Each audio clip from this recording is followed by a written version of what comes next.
یہ 7واں سال تھا نبوت کا، یہ وہی ہے جو بائیکاٹ کا سال ہے. یعنی مکہ والوں نے سب بیٹھ کر کے میٹنگ کی، اس میں کئی قبیلے تھے، کئی خاندان تھے، سبوں نے ایک ایگریمنٹ بنایا، معاہدہ کیا کہ ہم سارے خاندانوں والے مل کر بنو ہاشم کا ایسا بائیکاٹ کریں گے کہ ان سے کوئی لین دین میل جول کھانا پانی کچھ نہیں رکھے گا. سبوں نے اس پر دستخط کر دیے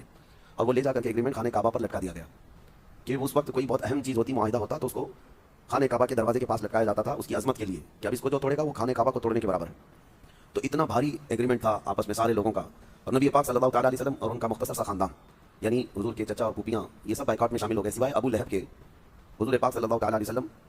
شیب ابی طالب جس کو کہتے ہیں، ایک گھاٹی دو پہاڑوں کے بیچ میں ایک چھوٹا سا راستہ تھا جس کو درہ بھی کہا جاتا ہے، اس میں نبی پاک صلی اللہ تعالیٰ علیہ وسلم اور ان کا خاندان محصور ہو گئے، گھیراؤ میں آ گئے. اور پہاڑوں کے چاروں طرف ان لوگوں نے ایسا پہرا بٹھائے رکھا تھا کہ دن رات نگرانی کرتے تھے کہ کوئی ان کے پاس آ جا تو نہیں رہا ہے، کوئی نہیں آتا. یہاں تک کہ اس خاندان کے اوپر اتنی مصیبتیں آئی کہ ان دنوں میں نبی پاک صلی اللہ علیہ وسلم پتے کھاتے رہے اور چمڑوں کو پکا کر کے ابال کر کے کھاتے رہے. یہ تکلیفوں کے دن کنٹینیو چلتے رہے، 3 سال گزر گئے. جو پھر دوسرے قریش خاندان کے اور مکہ کے کچھ لوگ تھے، انہوں نے یہ مسلسل دیکھ کر کے، اس میں ایک 8-10 لوگ ایسے نکلے، اس ایگریمنٹ کے خلاف انہوں نے تحریک چھیڑ دی، ایک موومنٹ چلی. اور مکہ میں جگہ جگہ پر ان لوگوں نے یہ کہنا شروع کیا کہ ہمارے ہی گاؤں کے لوگ، ہماری وطن کے، ہماری خاندان کے محمد صلی اللہ تعالیٰ علیہ وسلم جو اخلاق میں سب سے اعلیٰ تھے، ان کو اور ان کے خاندان کو اس طرح سے اذیت دینا یہ کہاں کا انصاف ہے. بڑھ چڑھ کر کے یہ آوازیں جب ہونے لگی تو لوگ آئے، حرم کعبہ میں بھی آئے. اس میں ایک جبیر بن مطعم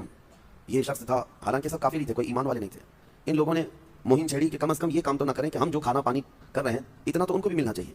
اس پر ابو جہل آیا اور اس نے کہا خبردار اگر کسی نے بھی اس معاہدے کو ہاتھ لگایا تو جنگ ہو جائے گی. تو جبیر بن مطعم اور ان کے ساتھی جو تھے انہوں نے کہا ہم بھی تلواریں نکالتے ہیں، اس وقت تک اب ہم حرم سے نہیں ہٹیں گے جب تک اس معاہدے کو، اس ایگریمنٹ کو پھاڑ کر نہیں پھینکیں گے. تو ان میں آپس میں یہ سب چیزیں چلنے لگیں.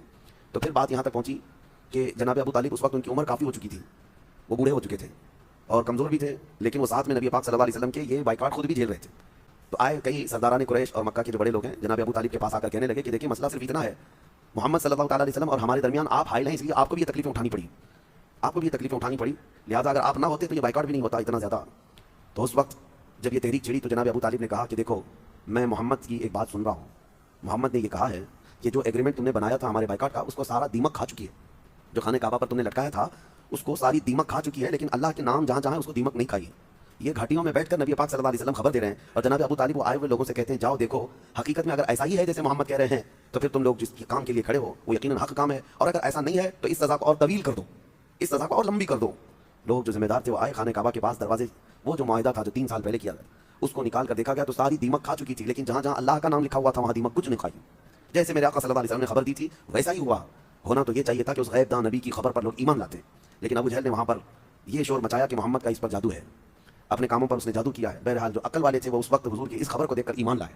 نبی پاک صلی اللہ تعالیٰ علیہ وسلم کے حامی ہو گئے. اس کے بعد وہ جو بچا کچا تھا ایگریمنٹ اس کو پھاڑ کر پھینک دیا گیا اور یہ سوشل بائیکاٹ جو ہے یہ ختم کر دیا گیا.